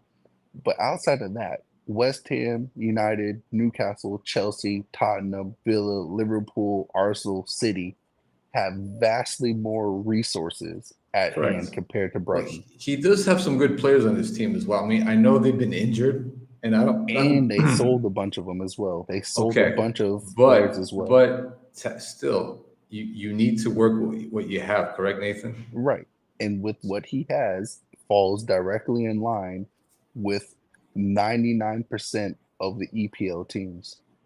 So I understand his defensive concerns for sure. But we have to remember what league he's coaching in, Correct. how the players are brought up in those leagues. And that's why, back to the same point of, I want us to focus more on Italian defenders, because these guys grow up with a defensive mindset first. So in England, it's offensive first and zero defense. So I think that is going to play into a big part of it. Now, I think he deserves a chance at a bigger team. More resources, I mean, correct. Well, he's not going to get more resources. Well, he won't have more resources, but the team is bigger and we have better players. But it's just one of those things where it's like, at some point, these guys have to get a chance. Like, No, I agree. like look at Xabi Alonso. What's his resume that says he should get the coach of Leverkusen? Because Leverkusen is a big team. They took a chance with him. They took a risk. Right. So at some point, the top Italian young coaches have to be given a chance. And to throw in, he grew up in our system as well. Right. So he understands the culture, which is something we lack at this club right now, is culture. So we need that. Help bring that back. But I mean, we can't get Mota because I'm pretty sure he's going to Juventus. Who knows? We have no idea. Right. Who knows? But if I'm taking a bet in Conceição, is that how you say that guy's name? Conceição, from Porto. Yeah. If he's no longer on the table, then I want a coach that is Italian. I want a coach that understands the league. I want a coach who's a Milanista, a real Milanista through and through. That's what I want. I'm not going to take a bet on some random person who coached in Saudi Arabia. Oh yeah, who coached at River Plate before that? Yeah, right. So I'm going to pick the lesser of the evils. And I will say this as well. And I will say this though, guys, as well. Like, Andon has a great point, and it kind of aligns with my thinking on it as well. But I'm coming at it more from De Zerbi's age. Like, he's still a young coach, right? And just to get to his point, De Zerbi is never a good defensive coach, but he has huge offensive potential and can improve defensively if given proper players. And I agree, basically, because if you think about it, like, he came through our youth system. Like, I remember playing, like, was it FIFA 2004, 2005, or sometime around that, and you could, like, De Zerbi was a substitute, right? So, like, he was around the first team. So I think based on that, it makes sense. I hope him leaving Brighton the way that he has is basically because he's kind of gone and said, listen, guys, I want to leave. Milan have said that they want me to go. I'm going. Well, and Shane, according to reports, I guess there's a disagreement with him and the owners in terms of at Brighton, right? Because I think they just have different ideas of how the team is going to go. That's why he's leaving. Paul's chipped in, Nathan. Right? He said, show some match worn shirt, Gabby out. I don't know. Why did Gabby hit? Paul is mad because Gavia has proven him wrong every single time. He cannot. Paul is the anti-Italian Italian. That's like our running joke. Paul's a Oh cool no. person, Yeah. but he So- cannot stand Gavia, even though the proof is in the pudding. We conceded 3 goals. And remember the question I asked in the beginning? I said, when was the last time we conceded 3 goals? We haven't since Gabi has been there. Interesting. And the Guys, second Gabi is gone, boom, 3 goals. Even last week, the moment Gabi got subbed out, what happened? Boom, goal. These are Right. not coincidences. Anton is a good point, but I'm just trying, like, the amount of money that it's going to cost. We're still Well, about I've said the that- transfer windows away. I've Yeah, said the same thing repeatedly on my show and on this show. This is what we need to focus on. But first, will management do that? And can it be done in the same transfer window? Probably not. Not unless there's a big transfer. I think it could be done, but unfortunately, a big player would have to be sacrificed early on so they can work on those prospects early. So it can't here's be the, one of those August type things. so here's the thing. So Andon said, right, so if we get him, so I think he means Deserby. So if we get Deserby, a centre back, a right back, 2 classic CDMs, right, we won't have that much problems. We'll improve That's for any defensively. coach, really. But I was just about to say, like, even Pioli, I dare say, right, if he had that, I'd like, the thing is, like, I can't see that they're, keep in mind, like, we still need at least 1 striker. I think ideally 2, right? Because Do I you don't. guys build from the ground up, or do you want to start like in pieces? Like, oh, we get a center back. Okay, now next week let's focus on a striker. Or do you want to go center back, the CDM, to striker? CDMs first. CDM for me personally, CDMs. And I'll tell you what, that's the heart of the team is your midfield. Mm. If you don't have CDMs to control the tempo of the game, to defend, to link up the play, recover balls, you're not going to score goals anyways. If you're not winning balls, balls in the midfield, you're not going to score shit. Andon just said 100%. not Pioli with his fullbacks playing CDM. Dude, That's a fair point. And I've said this about Pioli, dude. Remember when Shane? Do you remember when we pulled up Pioli's thesis, his for his license? Or lack thereof, yeah. Lack of Nathan. His he had 1 paragraph for defending Pioli on his pro license thesis, and it looked like he got his 12-year-old nephew to write it.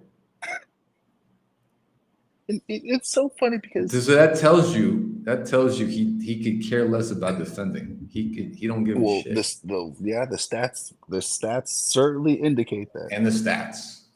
We have what? We're at 46 goals Yeah. scored in just the league alone. That is embarrassing. For our team, Jesus Christ. for our the what we've been based on as in our history as a club.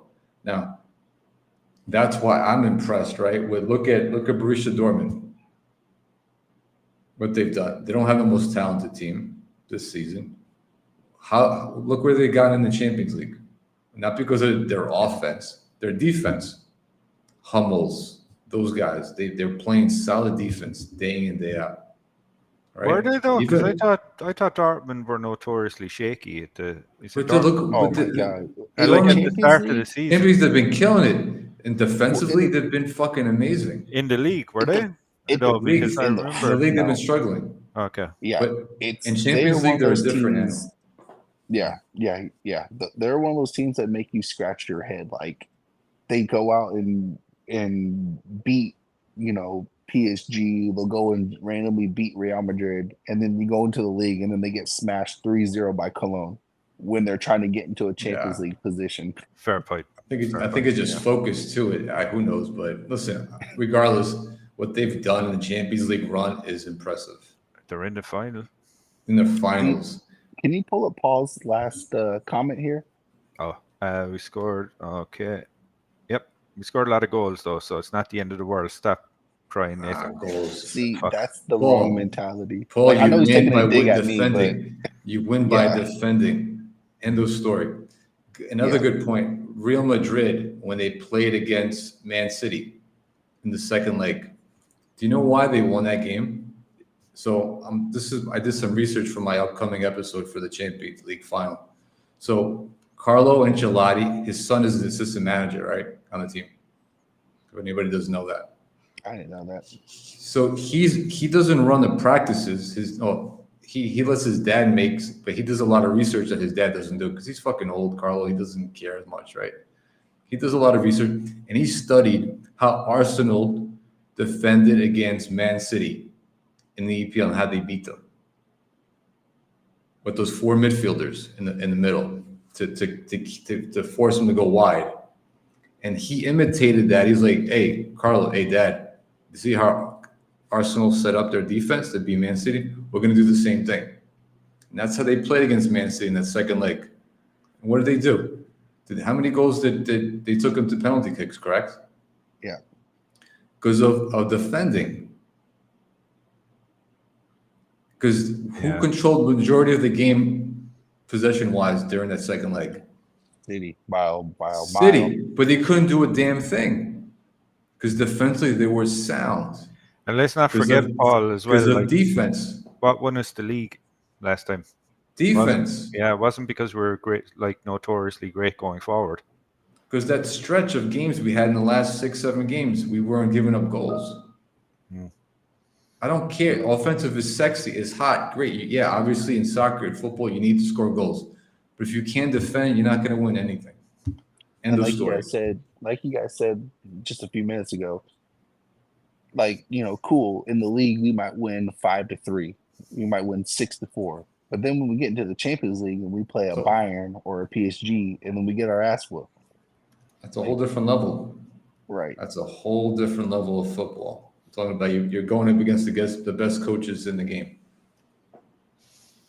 I'm just because Hosni's not here to defend himself. I'm just pretending I'm him in the chat and saying, "Bring back Krunic from Turkey. Play him as a number 9. You're guaranteed 36." You know what? Listen, Krunic too. If Krunic used at the right time, is not a bad player. It wasn't a bad player for us. He was used. Ballon d'Or level player. Overly used by Pioli. Overly used. Overly used. He's a utility player. He was definitely used. And good defense. Ballon d'Or utility player. All right. That's it. So if Krunic came back and knew his role and just played defense, I'd take him back tomorrow. That's it. I've lost Juicy Maloney or whatever her name is. I've lost Maldini. I've lost Krunic. It's been rough. It's been rough. If I lose Theo Hernandez this transfer window, I'm done. Well, yeah. Oh dear. Hopefully it'll be just Mike, and that'll be the end of that. Yeah. I think because Mike, for me, I mean, Christ, he got hurt during the warm-ups the other day. Yeah, and the thing is I think while on his day he's amazing, but the thing is we're seeing less and less and less now of the great last second saves as he goes on. And I think if there's a point that we could kind of say, okay, well, we're selling a guy at his peak and getting the most, okay, it is what it is. There's plenty of good keepers out there. Yeah, have you guys been watching the Primavera games at all lately? The young kid. Our Primavera keeper is amazing. He's French too, I believe, right? I think I know Gio. He's spoken highly of him. Yeah. That kid's good. I mean, we saw what happened with Donnarumma. This guy is like following in the footsteps of being a really good keeper for sure. And they talked very highly about him when we got the transfer that time, like very, very highly. And he's cheap, so he fits into the money ball system. Noah Rivera, that's the one. We'll sell him for 60 million when he turns 21. I know. Well, at least we do. Hopefully, we won't let him go for free this time. Yeah. Would you take Donnarumma back? No question. I think he's very limited. I think he's very limited. I would take him. I think the problem is at PSG they don't have a good goalkeeping system in place. Like, remember when he was still at Milan, we had Dida coaching him.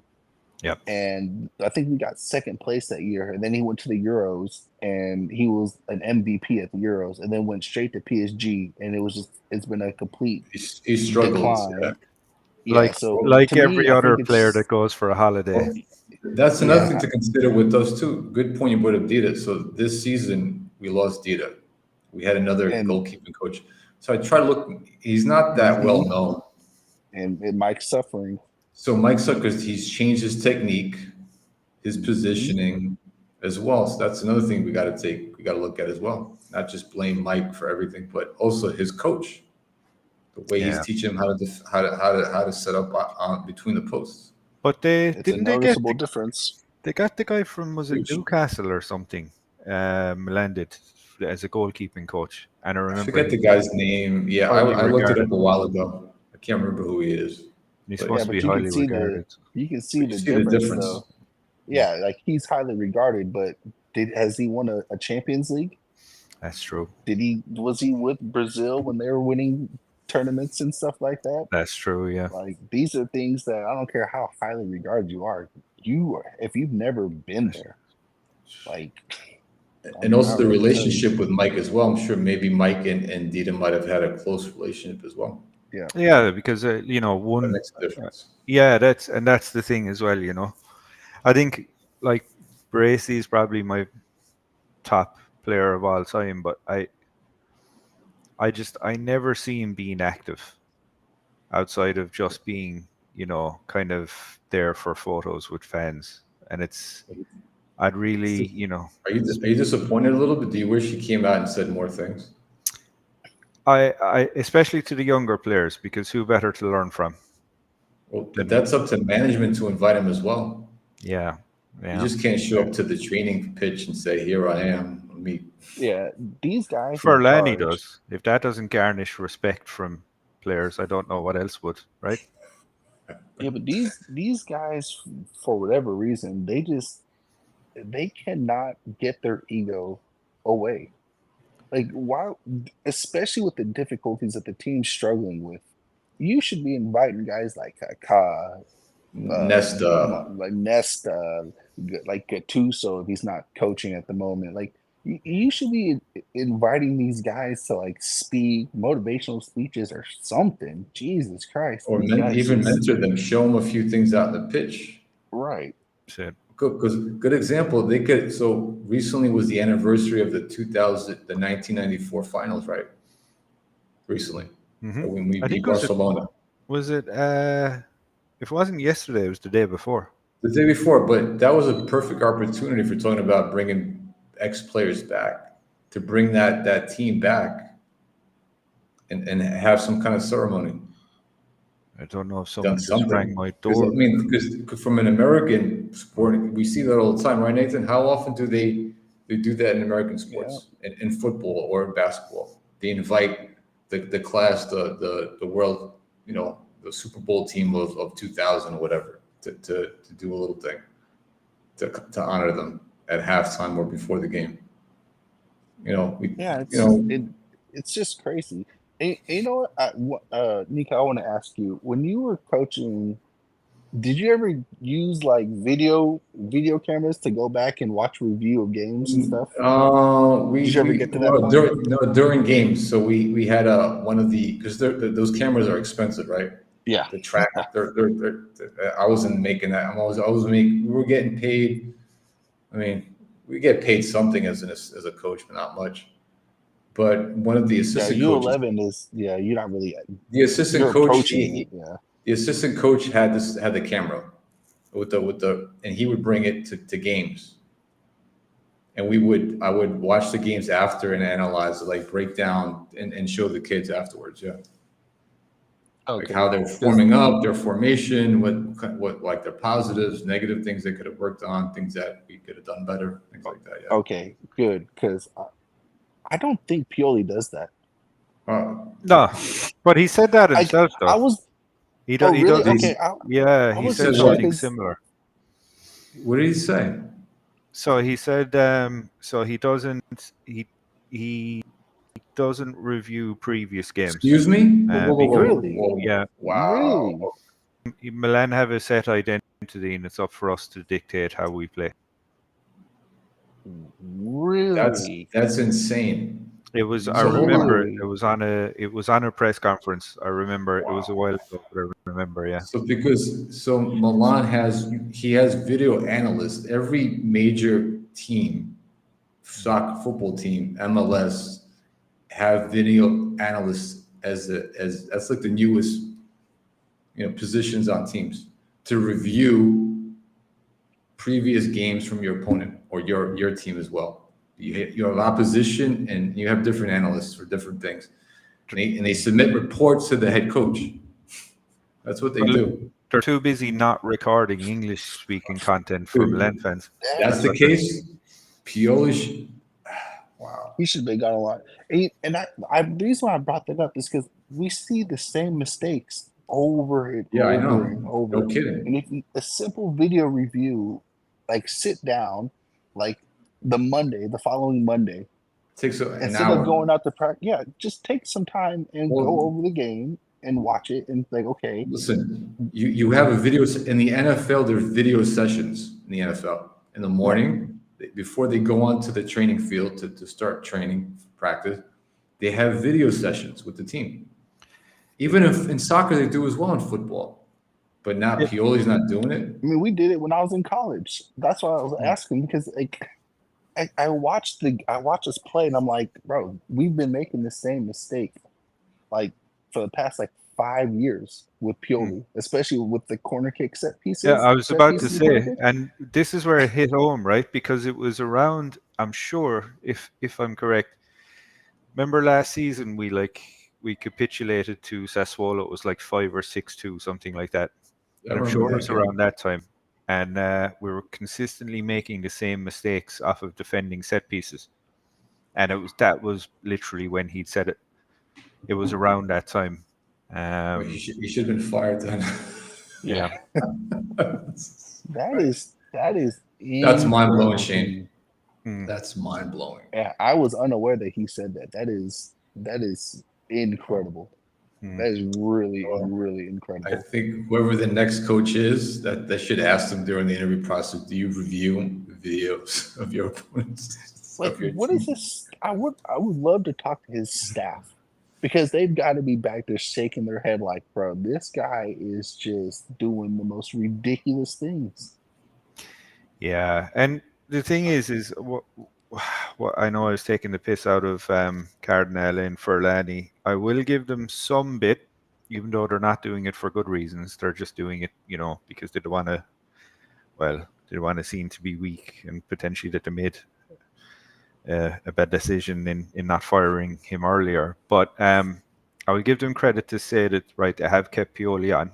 And I will give Pioli credit and thank him as well for winning his league title. I think he was punching far above his weight, but I will always give him credit. When he had proper backing, he did. I mean, it was still not the best, but again, minor improvements with increased backing. But I think even I think this season showed showed. So I said it at the start of this season. So when we purchased God knows how many players, and reports were coming out that there was going to be this triumvirate of Moncada, Furlani, who has fuck all experience doing what he's doing, by the way, and is showing it, and then Pioli, and that was going to be our three, and they're going to work very closely together. But I'd said it at the start of the season that if any of this works, Pioli's fucked. If any of this doesn't work, Pioli's fucked. Because his head's going to roll, because Furlani's isn't. I think Moncada through his career has done enough to actually show that he does pick some fucking amazing players, right? So yeah, and it was always going to be Pioli, but I think Pioli's shown even when he gets what he asks for, he just doesn't have the skills to put it together into something that functions. You know what I mean? Yeah, he's a yes man as well too. So Yeah. you got to remember he's going along with this poor man's version of an EPL club. Yeah, So, man. Yeah. But I mean- regardless, listen, was he 5 years at the club? That's he's outlived. Most managers don't last 5 years. True. Oh yeah, this is true. True. Very few. True. And there's always going to be. Do you know what? And whoever does get the next manager role, if it's anything less than a success, like us getting at least to the knockouts every year in the Champions League, and finishing in top two, Well, you know, top two, but within striking distance too, within not 20 striking points. distance. Yeah. Yeah, Let's put that as well. You, Let's you add mean, that. Nico, please. we're not at arm's length right now? yeah, I know. A couple miles away. Thing is well, even if Inter get like a 10 points deduction, right? Let's just say something happens and Inter get a 10 points deduction, like Still doesn't like make Not a difference. close. hold on. Even if they do we want to win the Scudetto like that though? I just don't- because it had shot Inter up, I don't want I to. wouldn't be happy with it. But I wouldn't be happy with it at all. Yeah, I wouldn't be happy either. This is what we deserve. yeah, it is 100%. We're leagues Just like behind Inter. Just like the last season before with the Juve shit that went down. We didn't deserve that spot. Yeah. No, We got it. Well, we so listen, and I think that's more of a European, and generally speaking, in American sports, fans don't wish harm financially to their rival fans. Like, Giant fans don't wish the Eagles to go under and get buried financially, or the Giants with the Jets. But it seems like in European football specifically, fans generally thrive on other teams' failures financially, and they want them to burn to the ground. Yep. I think it's got to be Which is insane to me. It's got to be It's- envy or something. Like, And I don't like it. I grew up in an American culture, Yeah. right? All my bro, life. it's competition. Like, It's competition. You want the best. You want to compete against the best teams at the full Right. strength, and show what the hell you have on the field. So You don't want this is the difference, I think, between people from the US and people from Europe, right? In Europe, even different countries right next to each other hate each other, right? Because there's long histories there, right? Sure, yeah, So- with everything that's happened over the years. Exactly. Yeah. And Obviously. then that carries into the only Yeah, reason like, the European Union was founded is to stop us starting World War III, right? You know, yeah. Do you know what I mean? Because we did it successfully 2 times before. This is your city. This is your cousin team. This is a team within the same city, right? Yeah. And okay, if shit goes down, but to wish fuck because I don't like it because but competition breeds it's healthy. better players, right? Like, It does. Like, It does. right? Like, if you're afraid of competition, you need to go watch something else. Go watch ballet. Miami Vice or ballet Go watch a Milan derby over the last 2 or 3 years. If you don't like- want to see competition, right? Like, it's like to me the whole concept is crazy. Like, if the Seven Sisters are all extremely strong and Milan comes out on top, we're going to the finals of the Champions League. That's how it's always been. Well, That is very true. That is also, very true. Nathan and Shane. In addition, like I know a couple years, like I hope Napoli they end up losing KK and Osimhen and all their players. But let's take it from that perspective. That's another thing: competition within players like Leao. In order for Leao to, I think personally, as a players generally speaking, if somebody's in the same position as you playing left wing, you want to beat them that season. You want to go more goal low. So if Leao has no competition, how's he going to improve saying, well, I'm the best left winger in Serie A because nobody can touch me? I think it depends, because I mean, it depends on the characteristics of the player, right? Because That I as mean, well. remember when Kaká was, on top form, there was probably no one better in the world, basically. So I'll you be couldn't right back, find, guys. I'm just gonna mute myself real quick. no problem. But so like, I mean, it just depends on the characteristics, but like we're still so far away from even having, like when we talk about how brittle we are and how thin we are in terms of squad and squad quality, like that's still the case after bringing in God knows how many players in the summer transfer window. Because we're brittle because we don't have quality players. To be honest, like, I mean, I'm not convinced by Musa at all. I'm not. Oh, I think no. Listen, I think the thing with Musa, He's been how many different positions he played in? I think it's like I said, we spoke. Coaching makes a big difference for players' development. That's true. If you keep moving a player around and not giving them proper instruction to what to do on the pitch, especially a young player, of course he's gonna look confused. That is true. Yeah. I Tell him mean, to play right wing 1 minute. Next time you tell him to play midfield, he's like, "Whoa, what do you want from me?" And that's true.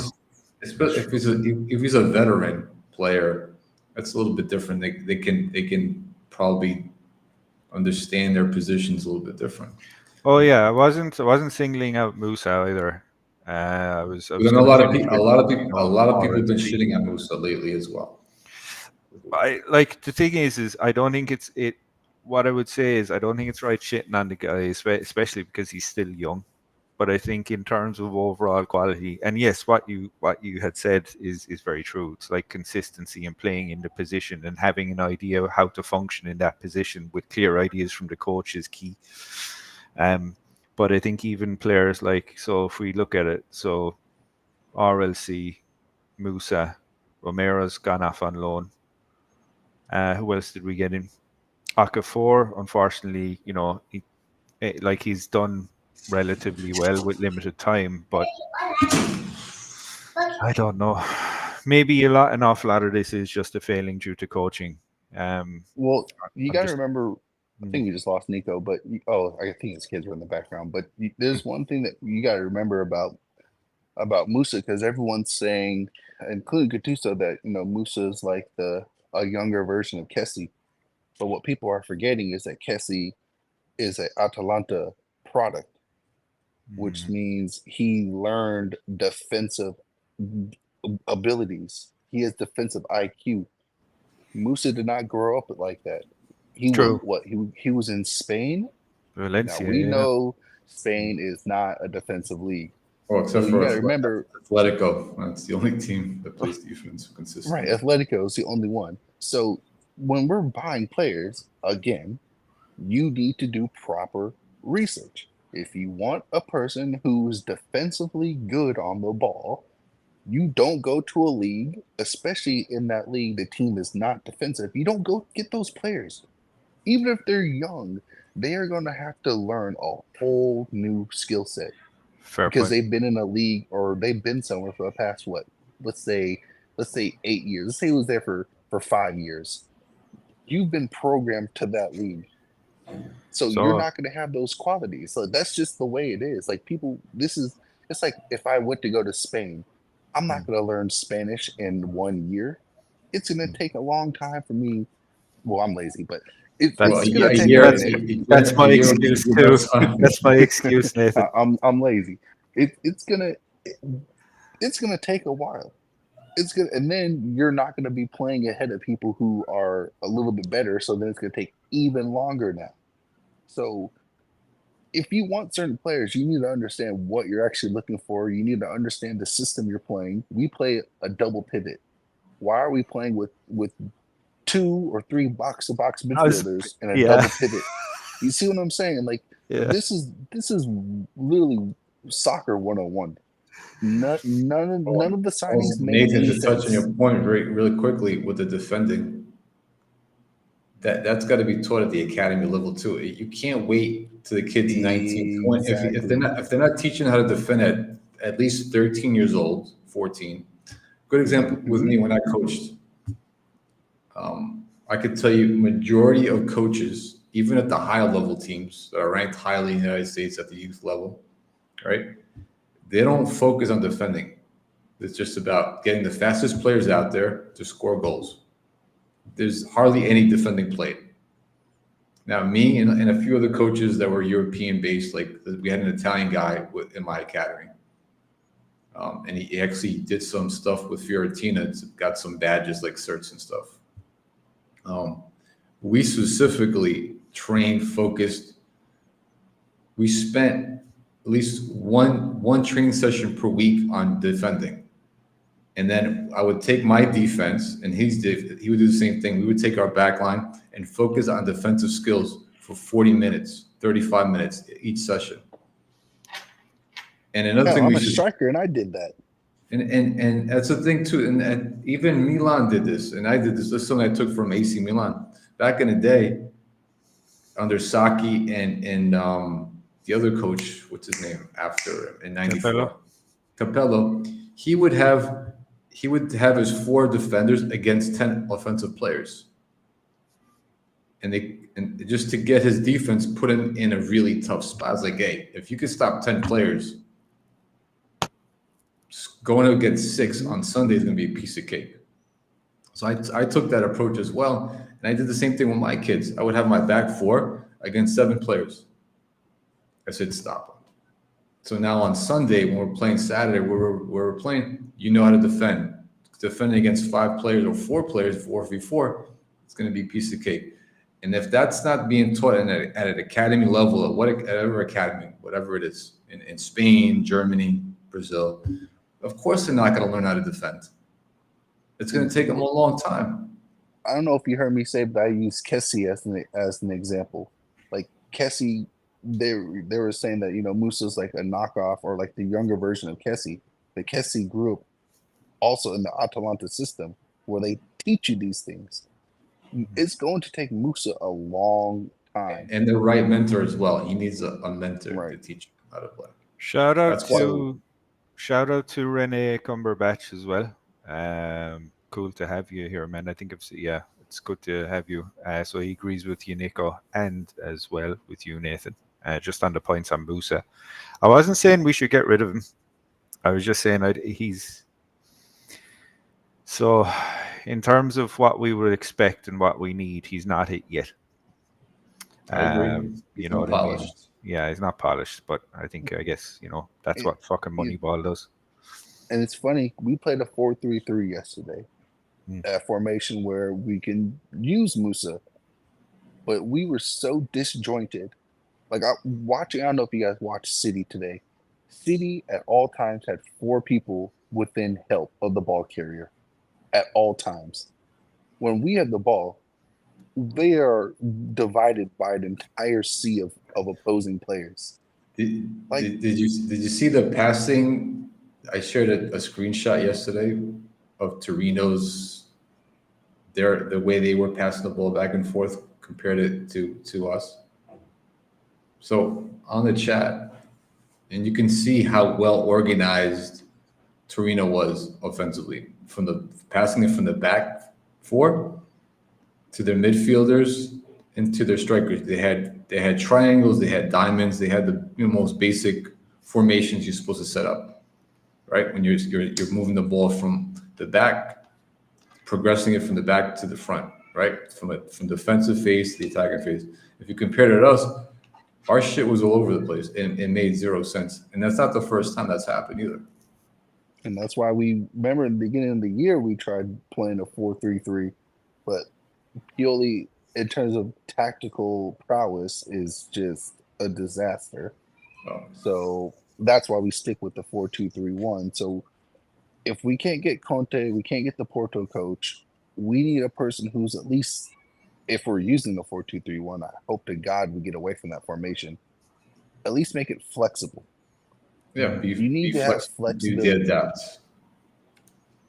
It's a fair point, though. Ricardus 16. For some reason, they did buy 3 the same type mids last summer, and this is the fucking problem. Like, it's like, I don't know. Shame. Yeah. Benacer got a knee injury that's keeping him out for a year. They knew that. We're down to 1 starting CDM because Kessie's gone. Krunic is a utility player. Yeah. Krunic is a utility player. We all know this. Mm-hmm. And then you sell Tonali. Just brain dead. They're all brain dead. That there the to only me, 2 though, brain dead. Do you know what that is? That's the marking of whatever Furlani is, a fucking CFO that doesn't know what he's doing because he doesn't understand the basic concepts. And he's expecting that Pioli, who's a yes man, will tell him, no, we shouldn't do this. And he hasn't gotten that.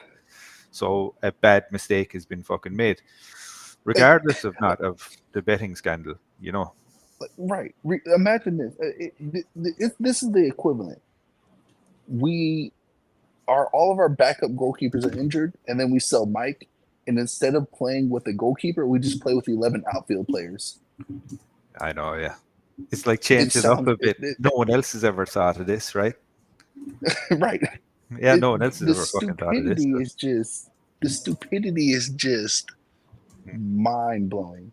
And I know Paul said we gave Tonali a chance. We got to give Musa a chance. Oh, We definitely. know Definitely, yeah. Tonali Definitely, had actual defensive qualities. He didn't have the best first year, but you can see what he's about. And that's the thing. If you're young and we can see what you're about, cool, you get a little bit of time. Also, because there needs to be context, when we got Tonali, we were in the beginning. You remember Maldini said in the interview, this is the process. This process is going to take, 4 or 5 years. So Hmm. when we got Tonali, we got Liao, all of these young players, we were expecting them to take 3, 4 years maybe to get ready. Hmm. Tonali exploded. Boom. It's not that we gave Tonali time. It's that we already had Benacer who was established and we had Kessie who was Yes, yeah. established. So Tonali was afforded the time to be better. True. That's the thing. You sell Tonali, Benacer's injured. You don't get time to settle in if you're Musa or Loftus Cheek or Rangers. You got to hit the ground running because there's no one in front of you that's already established. Yeah, we So did it. again, 100%, context has to be brought in.